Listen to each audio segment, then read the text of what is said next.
একাধিক জায়গায় জনসংযোগ কর্মসূচি ছিল বিজেপি প্রার্থী অগ্নিমিত্রা পালের। রবিবার প্রাকৃতিক দুর্যোগও ছিল। দুর্যোগের মধ্যেই নির্ধারিত সব কর্মসূচিতে উপস্থিত ছিলেন মেদিনীপুরের বিজেপি প্রার্থী অগ্নিমিত্রা পাল। এদিন পূর্ব মেদিনীপুর জেলার এগরা বিধানসভার একাধিক জায়গায় অগ্নিমিত্রার জনসংযোগ কর্মসূচি ছিল। এদিন অগ্নিমিত্রাকে দেখতে উপচে পড়ে ভিড়।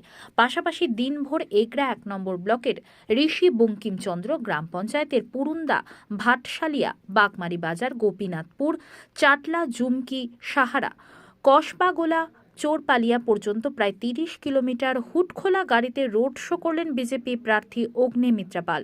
তবে এদিন সর্বত্র অগ্নিমিত্রাকে দেখার জন্য মানুষের ভিড় ছিল নজরকাড়া।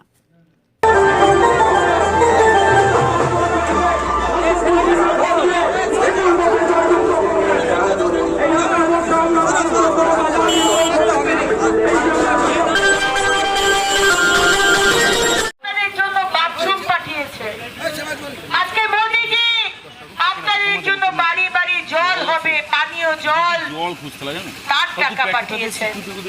আজকে মোদিজি কোভিডের সময় আপনাদেরকে ভ্যাকসিন দিয়েছেন, বিনামূল্যে রেশন দিচ্ছেন। আজকে মোদিজি বিনামূল্যে বিদ্যুৎ দেবে। বিজেপি মনোনীত প্রার্থী অগ্নিমিত্রা পাল মহাশয়কে ফুল চিহ্নে ভোট দিয়ে আগামী 25 তারিখ বিপুল ভোটে জয় দিতে